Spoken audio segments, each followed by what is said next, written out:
Hello and welcome to Rathod science academy. So ఏంటి అంటే ఈరోజు మన క్లాస్ వచ్చేసి art of mains answer writing. So mains ఆన్సర్స్లో ఎలాంటి ప్రజెంటేషన్ చేస్తే మీకు హై స్కోర్ అనేది వస్తుందో దాని మీద ఫోకస్ చేయాలి. ఎస్పెషల్లీ మనకి ఆన్సర్స్ రాసేటప్పుడు ఏంటి అంటే మనం ఒక ఫార్మాట్ అనేది ఫాలో అవుతాం. ఆ ఫార్మాట్ ఏంటి అంటే మనకి ఐబీసీ ఫార్మాట్. సో మీ అందరికి ఐడియా ఉంటుంది ఐ అంటే ఏంటి, బి అంటే ఏంటి, సి అంటే ఏంటి అని. సో యాక్చువల్లీ నేను ఈ సిరీస్లో ఏంటి అంటే ఆల్టర్నేట్ డే, ఒక రోజు ఇంగ్లీష్లో ఒక రోజు తెలుగులో కూడా ఒక క్వశ్చన్ తీసుకొని ఎక్స్ప్లెయిన్ చేయాలనుకుంటున్నాను. సో నేను తీసుకునే క్వశ్చన్స్ అన్ని మ్యాక్సిమం కరెంట్ అఫైర్స్ బేస్డే ఉంటాయి. ఎందుకంటే 80% ఆఫ్ క్వశ్చన్స్ మీరు GS 2లో కానీ GS 3 GS 4లో ఏంటి అంటే కరెంట్ అఫైర్స్ బేస్ మీద క్వశ్చన్స్ వస్తాయి. కాబట్టి అవి తీసుకొని ఎలా రాయాలో చెప్తే మీకు ఒక అర్థం అనేది అవుతుంది అండ్ ఎలా రాయాలనే ఒక ఫ్లో అనేది వస్తుంది అనమాట. సో ఇక్కడ నేను తీసుకునే టాపిక్ ఈరోజు ఏంటి అంటే ఓపీఎస్, ఎన్పిఎస్, యూపీఎస్ అంటే old pension scheme, new pension scheme. ఇప్పుడు వచ్చేసి మన గవర్నమెంట్ ఏంటంటే యూనిఫైడ్ పెన్షన్ స్కీమ్ తీసుకురావడానికి ట్రై చేస్తుంది. సో ఇక్కడ నేను తీసుకునే question as it is UPSC ఫార్మాట్లో ఉంటుంది అండ్ ప్రతి క్వశ్చన్లో సబ్ క్వశ్చన్స్ అయితే ఉంటాయి. సో ఫస్ట్ ఇప్పుడు మీరు క్వశ్చన్ చూసుకున్నట్లయితే explain the key differences between unified pension scheme, next వచ్చేసి old pension scheme and national pension scheme. అది ఎన్పిఎస్, యూపీఎస్ అండ్ ఓపీఎస్ మధ్యలో డిఫరెన్సెస్ అడుగుతున్నారు. అండ్ అదే కాకుండా ఈ యూపీఎస్ అనేది మనకి ఎన్పిఎస్లో ఉన్న రిస్క్ని ఎలా మిటిగేట్ చేస్తుంది అనేది అడిగారు. సో ఫస్ట్ స్టెప్, మీరు ఎప్పుడైనా సరే ఆన్సర్ రాయాలి అనుకున్నప్పుడు క్వశ్చన్ని అట్లీస్ట్ 2 or 3 times చదవాలి. చదివి అసలు డిమాండ్ ఏం అడుగుతుందో చూసుకోవాలి. డిమాండ్ ఏమంటుంది అంటే మీరు ఇక్కడ ఉన్న కీవర్డ్ని చూసుకోవాలి ఫస్ట్. సో ఇక్కడ కీవర్డ్ అంటే ఎక్స్ప్లెయిన్ అంటే చాలా సింపుల్. మీకు ఇక్కడ ఇచ్చిన స్టేట్మెంట్ని జస్ట్ దాని గురించి వివరిస్తే సరిపోతుంది. దాని గురించి అడిషనల్ ఒక 3 to 4 points రాస్తే మాత్రం సరిపోతుంది. అంతకు మించి ఏం అక్కర్లేదు ఎక్స్ప్లెయిన్లో. సో ఇక్కడ ఫస్ట్ క్వశ్చన్ వచ్చేసి ఈ 3 పెన్షన్ స్కీమ్ల మధ్యలో ఉన్న డిఫరెన్సెస్, తేడాలు ఏంటి అని అడుగుతున్నారు. అండ్ సెకండ్ క్వశ్చన్ వచ్చేసి ఈ కొత్త యూనిఫైడ్ పెన్షన్ స్కీమ్లో ఉన్న అడ్వాంటేజెస్ ఏంటి అని అడుగుతున్నారు. అంటే ఎన్పిఎస్లో ఉన్న డ్రాబ్యాక్స్ని ఈ యూపీఎస్ అనేది ఎలా మిటిగేట్ చేస్తుంది అనేది అడుగుతున్నారు. సో ఇప్పుడు మనం ఆన్సర్ని ఐబీసీ ఫార్మాట్లో రాసుకుంటాం కదా. ఐ అంటే ఇంట్రడక్షన్. సో ఇంట్రడక్షన్ ఎప్పుడైనా సరే 3 కంటే 4 లైన్ల కంటే మాత్రం ఎక్కువ రాయడానికి అసలు మీరు ట్రై చేయొద్దు. ఓన్లీ 3 to 4 లైన్స్లో మాత్రమే చేయాలి. అండ్ ఇంట్రడక్షన్ మీరు ఏమేమి రాయొచ్చు అంటే ఫస్ట్ వచ్చి డెఫినేషన్ రాయొచ్చు, అండ్ సెకండ్ వచ్చేసి డేటా రాయొచ్చు ఆర్ ఎనీ రిపోర్ట్ రాయొచ్చు. లేకపోతే ఆ యొక్క క్వశ్చన్లో ఉన్న కీవర్డ్ మీరు ఐడెంటిఫై చేసి అది న్యూస్లో ఎందుకుందో కూడా రాయొచ్చు. ఈ 3 విధాలుగా మీరు ఇంట్రడక్షన్ అయితే రాయొచ్చు. సో ఇక్కడ మీరు ఏ టైప్ ఆఫ్ ఇంట్రడక్షన్ రాయడానికి వీలుగా ఉంది? సో మీరు ఇక్కడ డెఫినేషన్ రాస్తారా పెన్షన్ స్కీమ్కి? ఆ ఛాన్స్ లేదు. సో ఇది అసలు కుదరదు. సో డేటా రాస్తారా? సో మనకి యూనిఫైడ్ పేమెంట్ సిస్టమ్ గురించి ఏ రిపోర్ట్ లేదు, ఏ డేటా లేదు. కాబట్టి ఇది కూడా మనకు రాయడానికి అసలు ఛాన్స్ అనేది లేదు. సో మనం ఏదైనా రాయాలి అంటే అది న్యూస్లో ఎందుకు ఉంది, కరెంట్ అఫైర్స్గా ఎందుకు ఉందో అది మాత్రం రాయొచ్చు మనం. సో రీసెంట్గా అది యూనిఫైడ్ పెన్షన్ స్కీమ్ న్యూస్లో ఎందుకు ఉంది? మన యూనిట్ క్యాబినెట్ అనేది ఈ స్కీమ్ని అప్రూవ్ చేయడం జరిగింది. ఈ స్కీమ్ ఏ కమిటీ రికమెండేషన్స్ వల్ల వచ్చింది? ఐడియా ఉందా? TV Somanathan committee. సో ఆ వర్డ్ అనేది కంపల్సరీ ఇంట్రొడక్షన్లో ఉండేలాగా చూసుకోవాలి. ఓకే, సో ఇది ఒక విధానం. అదే కాకుండా ఇంకొకటి రాసుకోవచ్చు. ఏంటి అంటే రీసెంట్గా యూనిఫైడ్ పెన్షన్ సిస్టమ్ అనేది మన క్యాబినెట్ అప్రూవ్ చేసింది. దానివల్ల మనకి ఏ అడ్వాంటేజెస్ ఉన్నాయి? ఓకే, దానివల్ల మనకి ఏ అడ్వాంటేజెస్ ఉన్నాయి కూడా ఇది సెకండ్ టైప్ ఆఫ్ ఇంట్రొడక్షన్గా కూడా మనం రాసుకునే ఛాన్స్ ఉంది. సో బేస్డ్ ఆన్ కరెంట్ అఫైర్సే, కానీ ఈ 2 విధాలుగా రాసుకోవచ్చు.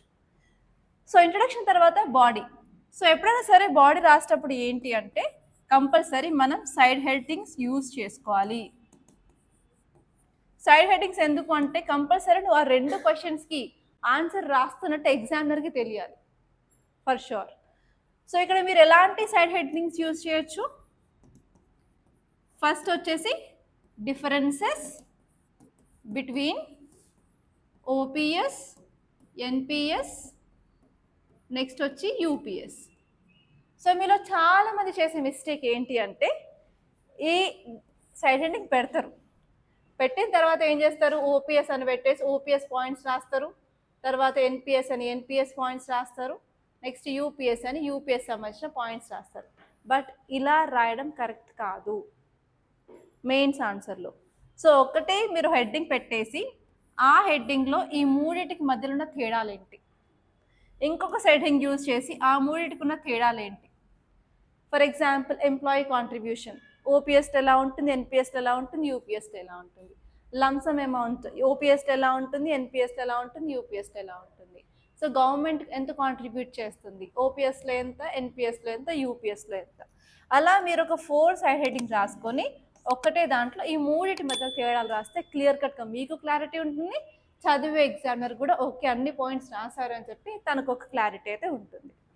ఓకే, సో ఇది first side heading. Next side heading ఏంటి అంటే UPS is mitigating issues of NPS అని మళ్ళీ ఇంకో సైడ్ హెడ్డింగ్. లేకపోతే అక్కడ advantages of UPS over NPS.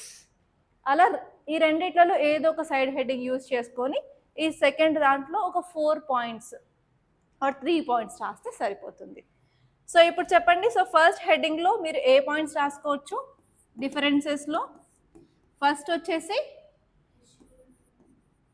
Employee contribution. Okay, employee contribution ఓపీఎస్లో ఎంత ఉంది, ఎన్పిఎస్లో ఎంత ఉంది, నెక్స్ట్ యూపీఎస్లో ఎంత ఉంది. Next assured pension. సో ఓపీఎస్లో ఎంత పెన్షన్ అష్యూర్ చేస్తున్నారు, ఎన్పిఎస్లో ఎంత, యూపీఎస్లో ఎంత. ఓకే, నెక్స్ట్ వచ్చేసి గవర్నమెంట్ కూడా కాంట్రిబ్యూట్ చేస్తుంది కదా. సో ఇక్కడ ఓపీఎస్లో ఎంత కాంట్రిబ్యూట్ చేస్తుంది, ఎన్పిఎస్లో ఎంత కాంట్రిబ్యూట్ చేస్తుంది, యూపీఎస్లో ఎంత కాంట్రిబ్యూట్ చేస్తుంది. అదే కాకుండా రిటైర్మెంట్ అయ్యే టైంకి సో కొంత లంసమ్ అమౌంట్ మీరు డ్రా చేసుకోవచ్చు. సో ఆ లంసమ్ అమౌంట్ ఇక్కడ ఓపీఎస్లో ఎంత ఉంది, ఎన్పిఎస్లో ఎంత ఉంది, అండ్ యూపీఎస్లో ఎంత ఉంది. ఓకే, అదే కాకుండా మినిమం, ఓకే మినిమం పెన్షన్ ఓపీఎస్లో ఎంత ఉంది, ఎన్పిఎస్లో ఎంత ఉంది, యూపీఎస్లో ఎంత ఉంది. సో ఇలా మీరు ఒక 5 పాయింట్స్ రాసుకుంటే సరిపోతుంది మీది ఫస్ట్ ఆన్సర్కి. అండ్ నెక్స్ట్ దానికి ఏంటంటే అడ్వాంటేజెస్, ఎలా అడ్వాంటేజెస్ ఉన్నాయి మనకి. ఓకే, ఒక 4 పాయింట్స్ రాసుకుంటే సరిపోతుంది. అండ్ ఇది మీ బాడీ పార్ట్. మీ బాడీ రాసిన తర్వాత నెక్స్ట్ ఏంటి, కన్క్లూజన్ పార్ట్. సో కన్క్లూజన్ మనం ఎన్ని విధాలుగా రాసుకోవచ్చు, 2 విధాలుగా. ఫస్ట్ వచ్చేసి వే ఫార్వర్డ్, నెక్స్ట్ వచ్చేసి సమ్ అప్.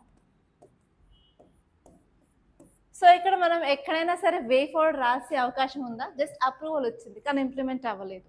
ఇంప్లిమెంట్ అవుతే మనకి ఛాలెంజెస్ ఏంటో తెలుస్తాయి, ఛాలెంజెస్ తెలిసిన తర్వాత మనం దాన్ని కొంచెం ఏదో కొన్ని సజెషన్స్ ఇవ్వగలుగుతాం మనకున్న నాలెడ్జ్ ప్రకారం. కానీ జస్ట్ అప్రూవల్ వచ్చింది కాబట్టి మనకి ఇక్కడ వే ఫార్వర్డ్ రాసే ఛాన్స్ అస్సలు లేదు. సో ఇక్కడ మీరు సెలెక్ట్ చేసుకోవాల్సింది ఏంటి, మళ్ళీ సమ్మింగ్ అప్. సమ్మింగ్ అప్లో features of UPS, advantages of UPS 2 కలిపి రాసేయచ్చు. ఓకే, ఇలా మీరు ఆన్సర్ రాయాల్సిన విధానం అనమాట. సో నేను ఇక్కడ ఒక మోడల్ ఆన్సర్ చూపిస్తాను. Same question, explain the key differences between UPS, OPS, NPS and how UPS seeks to mitigate the risk associated with NPS. So నేను ఇక్కడ ఇంట్రడక్షన్ 2 తీసుకున్నాను. సో ఫస్ట్ వచ్చేసి ఏంటి అంటే union cabinet approved unified pension scheme which will provide government employees with assured pension after retirement. అసలు ఎందుకు అంటే government ఎంప్లాయీస్కి రిటైర్మెంట్ అయిన తర్వాత వాళ్ళకి అష్యూర్డ్ పెన్షన్ అనేది ఇస్తారు. సో ఎప్పుడు ఎఫెక్ట్లోకి వస్తుంది, 2025 ఏప్రిల్ 1 నుంచి ఎఫెక్ట్లోకి వస్తుంది. సో ఏంటి అంటే మనకి ఇప్పుడు ఓపీఎస్, ఎన్పిఎస్, యూపీఎస్ న్యూస్లో ఎందుకు ఉంది అంటే చాలా స్టేట్స్ అనేవి ఎస్పెషల్లీ నాన్ బీజేపీ పవర్లో ఉన్న స్టేట్స్ ఉంటాయి కదా, అవన్నీ ఏంటంటే ఓల్డ్ పెన్షన్ స్కీమ్స్కి వెళ్ళిపోయాయి 2022, 2023 నుంచి. సో అలా కొన్ని స్టేట్లో ఇలా అసలు ఇష్యూస్ వస్తున్నాయి నేషనల్ పెన్షన్ స్కీమ్కి, ఓల్డ్ పెన్షన్ స్కీమ్కి. అందుకే ఎలాంటి టెన్షన్స్ లేకుండా మనం ఒకటే యూనిఫైడ్గా ఉండాలి అన్నట్టు ఈ unified payment system, pension system అనేది తీసుకురావడం జరిగింది. సో అది రాసుకుంటే సరిపోతుంది. అండ్ సెకండ్ ఇంట్రడక్షన్లో ఏంటి అంటే ఈవెన్ నేను టీవీ సోమనాథన్ కమిటీ యొక్క రికమెండేషన్స్ వల్ల దాన్ని ఇంప్లిమెంట్ చేయబోతున్నారని రాశాను అనమాట. సో ఇలా ఏదైనా కమిటీ ఉంటే కంపల్సరీ ఆ కమిటీని ఇంక్లూడ్ చేయడానికి అయితే ట్రై చేయండి. అండ్ నెక్స్ట్ కీ డిఫరెన్స్ ఇంతకుముందు చెప్పినట్టు పెన్షన్ క్యాలిక్యులేషన్ సిస్టమ్. ఓపీఎస్లో ఏంటంటే ఫిక్స్డ్గా 50% ఆఫ్ శాలరీ లాస్ట్ రిటైర్మెంట్ అయిన లాస్ట్ మంత్లో ఎంత తీసుకున్నామో అంత వస్తుంది. కానీ యూపీఎస్లో ఏంటి అంటే 50%తో పాటు ఈవెన్ డియరెన్స్ అలవెన్సెస్ కూడా యాడ్ చేసి ఇవ్వడం జరుగుతుంది అనమాట. అండ్ ఎంప్లాయీ కాంట్రిబ్యూషన్ వచ్చేసి ఓపీఎస్లో అసలు ఎంప్లాయీ ఎలాంటి కాంట్రిబ్యూషన్ చేయడు, కానీ యూపీఎస్లో 10% కాంట్రిబ్యూషన్ అనేది చేయాలి. ఎన్పిఎస్లో కూడా 10%. కాకపోతే డిఫరెన్స్ ఏంటి అంటే ఇక్కడ గవర్నమెంట్ కాంట్రిబ్యూషన్ వచ్చేసి 18.5% ఉంది యూపీఎస్లో, ఎన్పిఎస్లో మాత్రం జస్ట్ 14% మాత్రమే ఉంది. అండ్ నెక్స్ట్ వచ్చేసి tax benefits. So tax benefits కూడా ఉంటాయన్నమాట. ఇక్కడ ఏంటి అంటే ఓపీఎస్లో ఏంటంటే వాళ్ళు అసలు ఎలాంటి కాంట్రిబ్యూషన్ చేయరు కాబట్టి ట్యాక్స్ ఎగ్జామ్షన్ ఉండదు. బట్ ఎన్పిఎస్లో అండ్ యూపీఎస్లో ట్యాక్స్ ఎగ్జామ్షన్స్ కూడా వాళ్ళకు ఉన్నాయన్నమాట. బట్ ఏంటి అంటే టిల్ నౌ గవర్నమెంట్ అనేది కరెక్ట్గా డెసిషన్ అనేది తీసుకోలేదు ట్యాక్స్ ఎగ్జామ్షన్ ఉందా లేదా అని. కాకపోతే ఎన్పిఎస్లో మాత్రం ట్యాక్స్ ఎగ్జామ్షన్ అయితే ఉంది 100%గా. అండ్ నెక్స్ట్ వచ్చేసి higher minimum pension. So 10 years అనేది మినిమం సర్వీస్ చేసినప్పుడు 10,000 ఇవ్వాలి అని చెప్పి యూపీఎస్లో చెప్పారు. ఇంతకుముందు మాత్రం 9,000 ఇచ్చేవారు. సో ఇలా డిఫరెన్స్ అనేది క్లారిటీగా మీరు ఒక సైడ్ హెడ్డింగ్స్ పెట్టుకుంటూ మీకు తెలిసింది రాసుకుంటూ వస్తే సరిపోతుంది. Okay, next how UPS seeks to mitigate అన్నప్పుడు అసలు ఈ మినిమం గ్యారంటీ అనేది పెంచారు. అండ్ నెక్స్ట్ వచ్చేసి ఏంటి అంటే బ్రాడ్ బేస్డ్ కాంట్రిబ్యూషన్స్ అంటే both organise sector and organise సెక్టార్కి రెండింటికి ఇవ్వడం జరుగుతుంది కాబట్టి ఇది మోర్ స్టేబుల్ అనమాట ఈ యూపీఎస్. అండ్ అదే కాకుండా రెగ్యులేటరీ ఓవర్ సైట్ కూడా చాలా ఎక్కువ ఉంది. బెటర్ ఫండ్ మేనేజ్మెంట్ ఉంది, better protection of contributors interest ఉంది. అదే కాకుండా ఏంటంటే అవేర్నెస్ కూడా పెరుగుతుంది దీనికి, ఎస్పెషల్లీ వాళ్ళు ఇంకా అడ్వర్టైజ్మెంట్స్ అవన్నీ చేయడం వల్ల ఈసారి ఫినాన్షియల్ లిటరసీ కూడా ఎక్కువ ఉంది కాబట్టి మనకి యూపీఎస్ స్కీమ్ అనేది మ్యాక్సిమం రీచ్ అనేది ఉంటుంది కంపేర్ టు ఎన్పిఎస్. సో ఇక్కడ మీరు కన్క్లూషన్ అనేది సమ్అప్ చేయొచ్చు. So unified pension system represents an effort to harmonise existing pension schemes while addressing limitations of both OPS and NPS. సో ఇప్పుడు యూపీఎస్లో ఏంటి అంటే ఓపీఎస్లో ఉన్న నెగటివ్స్ని ఎన్పిఎస్లో ఉన్న నెగటివ్స్ని మొత్తం తీసుకొని మనం ఒక కొత్త కైండ్ ఆఫ్ వస్తున్నాం కాబట్టి ఈ రెండింటి యొక్క లిమిటేషన్స్ కూడా మనం అడ్రస్ చేస్తున్నాము అని చెప్పొచ్చు. అండ్ దీంట్లో ఉన్న కొంచెం ఇంపార్టెంట్ ఫీచర్స్ ఏమున్నాయి, మినిమం గ్యారంటీడ్ పెన్షన్, అదే కాకుండా బ్రాడ్ బేస్డ్ కవరేజ్ ఉంది. అండ్ ఆల్సో ఈ యొక్క ఎన్పిఎస్ యొక్క రిస్క్ని కూడా మనం మిటిగేట్ చేస్తున్నాము. అలాగే మార్కెట్ వొలటైలిటీ, ఫినాన్షియల్ ఇన్సెక్యూరిటీ కూడా రిటైర్మెంట్ తర్వాత ఉండకుండా ఈ స్కీమ్ అనేది చాలా హెల్ప్ఫుల్ అవుతుంది అని కూడా మీరు రాసుకోవచ్చు. సో ఇలా మీరు కన్క్లూషన్తో ఎండ్ చేయొచ్చు. Clear? And one more thing students, so మీరు కంపల్సరీ యూపీఎస్సీ ఎగ్జామ్ క్లియర్ చేయాలి అంటే మెయిన్స్ ఆన్సర్ రైటింగ్ స్కిల్స్ లేకుండా అయితే క్లియర్ చేయడం కాదు. సో చెప్పాను అసలు స్టూడెంట్స్ ఎక్కడెక్కడ మిస్టేక్ చేస్తున్నారని. ఈ మిస్టేక్స్ నేను మన అకాడమీలో ఉన్న స్టూడెంట్స్లో చూశాను. ఈవెన్ మనోజ్ కూడా ఏంటంటే ఫస్ట్ ఓపీఎస్, ఎన్పిఎస్, యూపీఎస్ రాసి అలా చేశారు. అలా చేయకుండా ఏంటి అంటే కరెక్ట్గా ఎగ్జాక్ట్గా యూపీఎస్సీ ఏం అడిగిందో దానికి ఆన్సర్ రాయడం చాలా ఇంపార్టెంట్. మీకు వచ్చింది రాయడం కాదు, according to the demand of question రాయడం అనేది చాలా ఇంపార్టెంట్.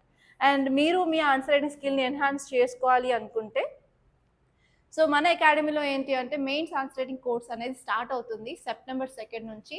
అండ్ ఇది both online and offline. So మీరు హైదరాబాద్లో ఉన్నట్టయితే కంపల్సరీ ఈ అకాడమీకి వచ్చి ఇక్కడే రాయొచ్చు. సో మీ ముందు మీ పేపర్ ఎవాల్యుయేషన్ ఉంటుంది, మీ మోడల్ ఆన్సర్ ఇస్తాము. So for sure with in 10 to 15 డేస్లో మీరు చదివే విధానంలో చాలా చేంజ్ వస్తుంది. It is for 100%. అండ్ ఆన్లైన్లో కూడా మీరు తీసుకోవచ్చు. సో ఈ కోర్స్ యొక్క ఫీచర్స్ ఏంటి అంటే ఇది నార్మల్గా 1 year కోర్స్, బట్ మీరు 6 monthsలో కంప్లీట్ చేయాలనుకుంటే డైలీ 2 questions ఇవ్వడం జరుగుతుంది. ఆ క్వశ్చన్స్కి మీకు మోడల్ ఆన్సర్ ఇస్తాము, ఎవాల్యుయేషన్ ఉంటుంది, ఫీడ్బ్యాక్ ఉంటుంది. అండ్ అలాగే ఎవ్రీ వీక్ మండే రోజు 7 to 8 PM లైవ్ క్లాస్ ఉంటుంది. సో కంపల్సరీ మీరైతే మీ ఆన్సర్ రైటింగ్ స్కిల్స్ని ఇంప్రూవ్ చేసుకోవడానికి ఇది ఒక మంచి ప్లాట్ఫామ్. సో ఈ కాస్ట్ వచ్చేసి 8,200 for 1 year. అండ్ మీరు జాయిన్ అవ్వాలనుకుంటే ఇక్కడ పైన స్క్రీన్ మీద ఉన్న నెంబర్కి కాంటాక్ట్ చేయండి. ఓకే, అండ్ ఈవెన్ మీరు మెసేజ్ కూడా చేయొచ్చు. Thank you so much for watching guys. And మీకు ఈ క్లాస్ నచ్చినట్లయితే లైక్ చేయండి, అలాగే షేర్ చేయండి. కంపల్సరీ మన ఈ ఛానల్ సబ్స్క్రైబ్ చేసుకోండి.